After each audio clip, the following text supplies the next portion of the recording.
Olá, seja bem-vindo, seja bem-vinda. Eu sou o Ed Nascimento, você já me conhece, e hoje eu estou aqui para a gente falar sobre trabalho e felicidade. A importância de falar sobre trabalho nessa série é que ela é uma parte da vida que interfere em todas as outras, quer ver só? Muitas decisões que a gente toma na vida são influenciadas pelo trabalho. É o caso, por exemplo, do local onde a gente vai morar. Muitas pessoas preferem morar perto do trabalho. Tem pessoas, inclusive, que mudam de país por conta do trabalho. A decisão das roupas que a gente vai vestir, a decisão da faculdade que a gente vai fazer, a decisão dos idiomas que a gente vai falar e, inclusive, a decisão sobre se é o momento certo de ter um filho ou não. O trabalho também afeta a nossa identidade. Quando você vai se apresentar para alguém que não te conhece, por exemplo, a primeira coisa que você fala normalmente é o seu nome e logo em seguida você já fala a sua profissão. Eu mesmo faço isso. Se você olhar no vídeo da apresentação dessa série, você vai ver que foi assim que eu me apresentei. A busca pela felicidade no trabalho, ela está ligada à busca pela felicidade de forma geral e não é uma preocupação recente. O poeta romano Horácio, por exemplo, ele dizia que o homem feliz, entre outras coisas, é honesto e trabalhador. O filósofo inglês John Locke também defendia a importância do trabalho, dizendo que era com esse trabalho que a gente transforma a natureza. E é essa transformação, esse ato de transformar, que dá a gente o direito natural da propriedade privada sobre aquilo que a gente construiu. Você já viu nos outros vídeos que quando a gente fala em felicidade, normalmente a gente fala sobre hedonismo, que é a busca pelo prazer, e eudaimonia, que é a busca por um sentido, usando as nossas virtudes. Você viu também que as visões mais recentes, elas definem a felicidade como um bem-estar subjetivo. Quando a ciência, e principalmente a psicologia, estudam a felicidade no trabalho, elas dividem o bem-estar em três tipos diferentes. O bem-estar subjetivo, que está mais ligado ao hedonismo e se refere aos nossos pensamentos e sentimentos enquanto a gente está fazendo as nossas tarefas no nosso dia a dia. O bem-estar psicológico, que está mais próximo da eudaimonia e é aquele sentimento de realização que a gente sente quando faz alguma coisa, quando constrói alguma coisa e a gente se reconhece naquilo que a gente realizou. E o bem-estar no trabalho, que é meio que uma mistura dos dois, mas não se refere somente àquilo que a gente sente e pensa sobre o trabalho, sobre as tarefas e sobre a empresa, mas também com relação às outras pessoas e a nós mesmos, a nossa autoestima enquanto a gente está trabalhando. Essa conversa sobre prazer e propósito tem dois lados diferentes. O lado da empresa, que adota estratégias e toma providências para fazer os profissionais felizes. Até me lembrei desse cartaz que circulou nas redes sociais recentemente. Agora veja, se a felicidade ou o bem-estar é a relação da pessoa com aquilo que ela realiza, com a empresa e com o seu chefe, como a empresa pode querer contratar alguém feliz se ela não tem como saber como esses itens vão se relacionar? O Luiz Gazzilli defende nesse livro aqui, A Ciência da Felicidade. Ele vai entrar no vídeo em que eu falo sobre livros que tratam de felicidade. Nesse livro, ele defende que a empresa não deve buscar pessoas automaticamente felizes, até porque elas não existem, mas sim buscar criar um ambiente onde a felicidade possa ser cultivada e expressada. Eu vou ler o trecho para vocês. Primeiro, as empresas devem dar condições psicológicas para que os funcionários tenham uma boa performance, garantindo um salário justo, concedendo mais autonomia nas tarefas, criando ambientes propícios aos bons relacionamentos entre os colegas e desenvolvendo seus pontos fortes. E só então cobrar deles os resultados. É como se a gente devesse inverter a ideia daquele cartaz que eu mostrei, escrevendo não que a gente está contratando pessoas felizes, mas sim que a gente oferece um ambiente feliz para as pessoas trabalharem. Muitas empresas têm mesmo programas sérios para desenvolver o bem-estar nas pessoas que trabalham nelas. E o nome da área que cuida dessas práticas é Desenvolvimento Humano e Organizacional, ou DHO. Exatamente por entender que para desenvolver a empresa, a gente precisa desenvolver as pessoas. É com esse olhar que a Interintro trabalha. E junto com as empresas, a gente olha para o clima organizacional, para o desenvolvimento dos líderes, a oferta de oportunidades com regras claras para as pessoas, e tudo isso acaba impactando na cultura, que é meio que a personalidade da empresa. O outro lado dessa conversa sobre prazer e propósito é a do profissional, seja um indivíduo ou um grupo, uma equipe, por exemplo. Primeiro, a gente tem que diferenciar a forma como você avalia o seu trabalho e a forma como você experimenta ele, porque nem sempre essas coisas se encaixam. A gente oferece aqui na Interintro o serviço de orientação profissional de carreira. E já que a gente está falando disso, eu acho importante a gente fazer um parênteses. A orientação profissional, ela é oferecida para a pessoa que ainda não sabe o que quer fazer e ela quer conhecer as possibilidades do mercado de trabalho. Normalmente são adolescentes na época de pré-vestibular, por exemplo. Já a orientação de carreira é oferecida para alguém que já tem um histórico profissional e essa pessoa quer fazer alguma mudança na sua carreira, seja na empresa, seja através de uma promoção ou então buscando ajuda para alcançar algum objetivo. A gente não fala mais em vocação porque essa palavra ela tá ligada à ideia de algo que nasce com a pessoa, ou um chamado que ela tem só que escutar e ir atrás disso sem fazer nada. E isso não existe, a gente tem um papel ativo na construção da nossa carreira. É só você pensar, por exemplo, que hoje ninguém nasce com vocação para datilógrafo, por exemplo. Como eu estava dizendo, muitos clientes na orientação de carreira dizem que se sentem estagnados e infelizes no seu trabalho, mas aí quando começam a descrever o dia a dia deles, eles começam a relatar várias situações positivas e várias coisas boas no trabalho. Veja, a avaliação que a pessoa faz é negativa, mas a forma como ela experimenta o trabalho é positiva. Muitas pesquisas estão mostrando números muito altos de pessoas insatisfeitas com o seu trabalho, e isso, é claro, se deve a vários pontos diferentes. Um deles se refere ao sentimento de controle que a gente tem sobre o nosso trabalho, e as pesquisas chamam isso de locus de controle. Quando você sente que a sua ação é capaz de influenciar o resultado do trabalho, a gente diz que o seu locus de controle é interno. Você sente que tem algum poder e influência sobre o trabalho. Já quando o locus de controle é externo, você sente que são forças externas a você que controlam o andamento do trabalho.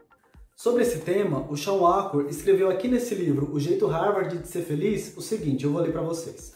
Um estudo revelou que maiores sentimentos de controle indicavam maior satisfação em praticamente todos os aspectos da vida, família, emprego, relacionamentos e assim por diante. O impacto não é só no trabalho, e isso é só uma prova daquilo que eu disse antes, que o trabalho é uma esfera que impacta as outras partes. Eu confesso que eu fico um pouco angustiado quando eu penso em trabalhos super padronizados e com muito controle que não depende da pessoa. Como será que fica esse locus de controle, não é? Uma coisa que sempre me chama a atenção quando a gente fala sobre felicidade no trabalho é, por exemplo, o happy hour, que é um momento ligado ao trabalho, mas que é happy exatamente por a gente não estar fazendo as atividades que a gente faria normalmente e nem no ambiente profissional. Um outro ponto relacionado a isso é como a gente ama as sextas-feiras. Tem até uma frase em inglês, Thanks God it's Friday, TGIF, que significa graças a Deus é sexta-feira. Eu não vou nem falar sobre a sensação que o domingo à noite traz para muitas pessoas. Mesmo assim, a gente prefere um trabalho que não traga felicidade a ficar desempregados. O trabalho, ele proporciona acesso a dinheiro, e a gente viu no vídeo anterior que o dinheiro é uma forma de saciar as nossas necessidades e realizar alguns dos nossos desejos. É claro que quem entra na empresa por causa do dinheiro acaba saindo da empresa por causa disso também. O dinheiro não traz felicidade, mas ele diminui a tristeza, porque ele diminui também a incerteza. A incerteza é ruim porque ela deixa a gente angustiado quando a gente não sabe o que vai acontecer daqui a pouco, não sabe o que vai acontecer amanhã. Por outro lado, o excesso de certeza, quando você sabe como vai ser amanhã, como vai ser depois de amanhã, e depois, também deixa a gente infeliz, porque isso é o tédio, é aquela sensação de estagnação que eu falei agora há pouco. Um aumento de salário, por exemplo, ele traz uma satisfação momentânea, que logo passa, por conta da adaptação hedônica que a gente já falou nos vídeos anteriores, essa capacidade de se acostumar com situações e circunstâncias que acontecem com a gente. É muito comum a gente medir o sucesso profissional de uma pessoa a partir do salário que ela tem ou do cargo que ela ocupa. Isso faz, por exemplo, a gente falar em um grande executivo, isso como um elogio, mas a gente não fala assim, por exemplo, de assistentes administrativos. Tem uma história muito bacana que o Paul Dolan conta aqui nesse livro, Felicidade Construída. Eu vou ler para vocês. Era uma vez um empresário sentado à beira de uma praia no vilarejo do Brasil. Sentado ali, ele viu um pescador remar um pequeno barco rumo à praia, após pescar alguns peixes grandes. O empresário ficou impressionado e perguntou ao pescador: "Quanto tempo você demora para pescar tantos peixes?" O pescador respondeu: "Só um pouquinho." "Então por que você não fica mais tempo no mar e pesca ainda mais?" continuou o empresário. "Isso é suficiente para alimentar minha família", respondeu o pescador. O empresário então perguntou: "Mas o que você faz o resto do dia?" E o pescador respondeu: "Bom, geralmente eu acordo de manhãzinha, saio para o mar e pego uns peixes. Depois eu volto e brinco com os meus filhos. De tarde eu tiro um cochilo com a minha mulher e quando a noite chega, eu encontro meus amigos na vila para beber. Nós tocamos violão, cantamos e dançamos a noite inteira." O empresário sugeriu ao pescador: "Sou doutor em gestão de negócios. Poderia ajudá-lo a se tornar uma pessoa mais bem-sucedida. De agora em diante, você deveria passar mais tempo no mar e tentar pescar o máximo de peixes possível.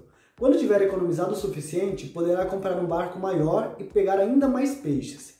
Em pouco tempo, você vai poder comprar mais barcos, abrir a sua própria empresa, sua própria fábrica de comida enlatada e a sua rede de distribuição.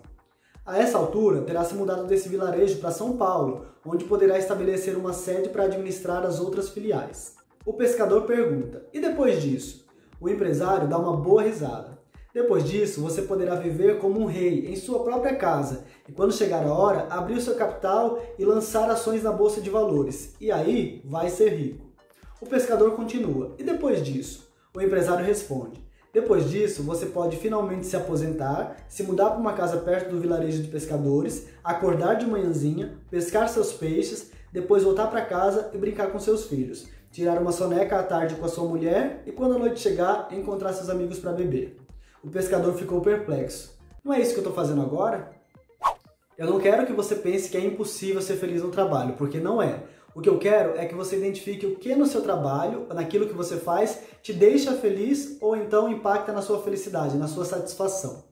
O psicólogo húngaro Mihaly Csikszentmihalyi, ele diz que existe um estado psicológico em que a gente fica completamente envolvido com aquilo que a gente está fazendo. Isso, segundo ele, acontece quando a gente está enfrentando um grande desafio e está colocando em prática todas as nossas competências.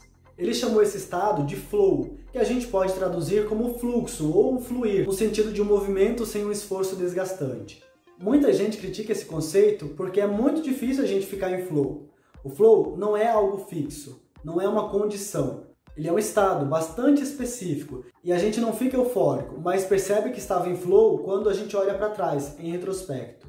O que nós queremos, seja no trabalho ou seja na vida como um todo, é sentir que a gente é importante, é sentir que a gente é especial, ainda que muita gente lembre que ninguém é substituível. E aliás, pensar que ninguém é substituível tem um lado positivo, porque eu já vi muita gente que veste a camisa da empresa, se dedica, se empenha e depois tem muita dificuldade quando precisa tirar essa camisa. Enxergar o trabalho como a coisa mais importante da vida, ou pior, como a única coisa importante da vida, é um caminho muito perigoso que pode levar a doenças. Resumidamente, nós já vimos que o trabalho afeta a nossa identidade e que nós queremos nos sentir especiais. É muito comum a gente associar esse ser especial com ter sucesso, e a gente associa o ter sucesso a ter um cargo ou um salário específico, por exemplo. Mas isso não é lá muito justo, porque pense, não existem muitos cargos na empresa que podem ser considerados de sucesso. A empresa só tem um presidente. Agora compare com a quantidade de ajudantes, assistentes e analistas, por exemplo. Essa escassez de sucesso leva a gente a se comparar com outras pessoas e isso acaba incentivando a competição, que acaba por afetar as relações entre as pessoas e pode promover inclusive a inveja, e a inveja é uma forma de infelicidade. E no fim, isso acaba afetando de novo a nossa identidade num ciclo contínuo. As pesquisas estão mostrando que as emoções positivas elas são importantes no nosso trabalho, porque elas afetam a nossa percepção, a nossa criatividade e, claro, os resultados que a gente alcança. As emoções positivas também surgem das relações positivas, que são aquelas em que só de olhar para a pessoa você já entende o que ela está pensando, e isso facilita muito a comunicação entre vocês. É claro que esse tipo de relação leva tempo para ser construído, não surge do dia para a noite. O Sean Acor, aquele do jeito Harvard de ser feliz, defende que os líderes são os que mais impactam no ambiente de trabalho, por 3 razões diferentes. Primeiro, porque são eles quem definem as políticas, as regras do trabalho. Segundo, porque o comportamento deles serve como exemplo para as outras pessoas. E terceiro, porque normalmente eles interagem com mais pessoas do que os outros profissionais. Então veja, o relacionamento com um líder é um dos mais importantes, se não o mais importante quando a gente fala de trabalho. Eu estou até pensando em fazer uma série de vídeos sobre liderança. Me fala aqui nos comentários o que você acha dessa ideia. Algumas situações do dia a dia provocam estresse, fazendo o nosso corpo liberar na corrente sanguínea o hormônio cortisol, que deixa a gente agitado e ansioso. Mas não são só situações que fazem isso acontecer, são principalmente as relações. E como a gente está falando de liderança, a relação em que o líder provoca na equipe mais estresse do que é considerado saudável é chamado de liderança tóxica.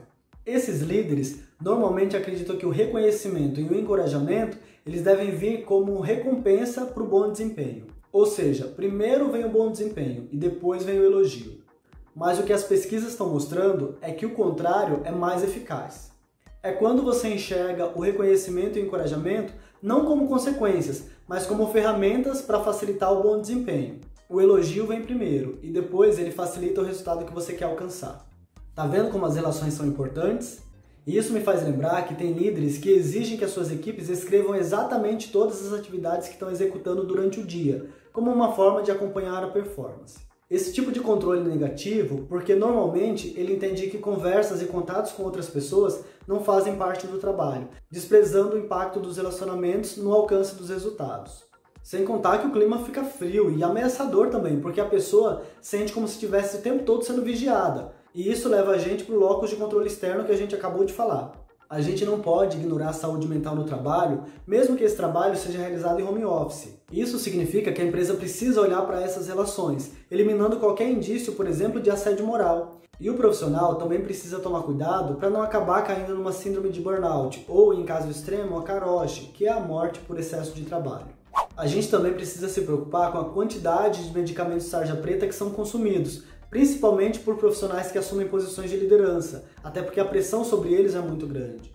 Eu quero finalizar esse vídeo lembrando que uma parte da felicidade no trabalho depende do profissional mesmo, mas as mudanças no ambiente que impactam na felicidade só acontecem quando a empresa está comprometida com isso.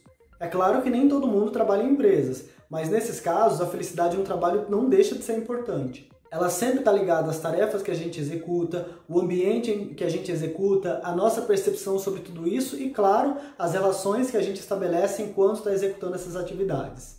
Eu espero que esse vídeo te ajude a refletir sobre o seu trabalho e como você tem se sentido em relação a ele. Conta aqui nos comentários qual a sua opinião sobre isso. Vou aproveitar para pedir para você curtir, compartilhar esse vídeo e se inscrever aqui no canal. E a gente se vê na semana que vem, nesse mesmo horário e nesse mesmo canal, tá bom? Tchau, tchau!